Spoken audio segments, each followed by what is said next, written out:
there are more than 6 million people living with disabilities. Most have limited opportunities for accessing education, but one man, a father of a disabled child, is fighting to change this. Stanley offers free daily transport to physically impaired children in his community to help them get to school. CGTN's Chao Mghono has more. Stanley Mutanya is keen to see these children board his vehicle. This would not have been possible had the children opted for public transport, as they do not have the reasonable accommodations that children with special needs require. And this is what motivates Stanley to drive these children to school at no cost for close to 2 years now. I stopped working as a driver when my child fell ill. Soon after starting taking her to school, I realized there were more parents who needed to take their children to school but lacked transport. I have around 33 children whom I take to school. Schools for children with special needs are also limited and located far away from most communities where they are needed most.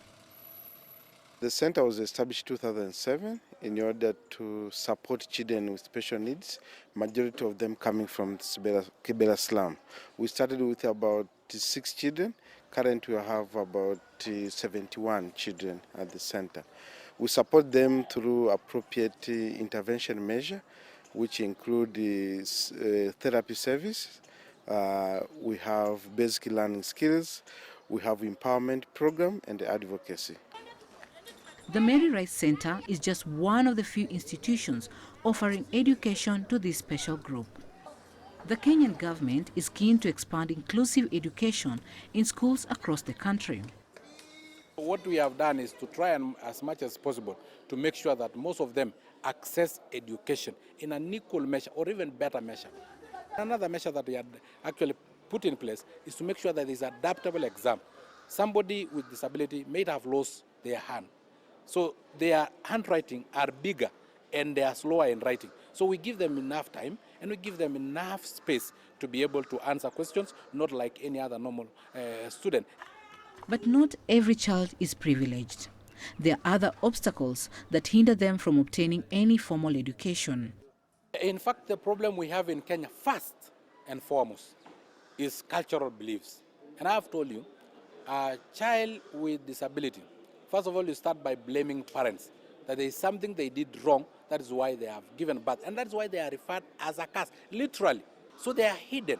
And when you are hidden, meaning you will not be seen in public. Schools are public. So education-wise, you will not be taken to school so that people don't know that this family is a curse family. So far, progress has been made in removing discriminatory barriers and changing attitudes in the environment. But thousands of disabled children cannot access education.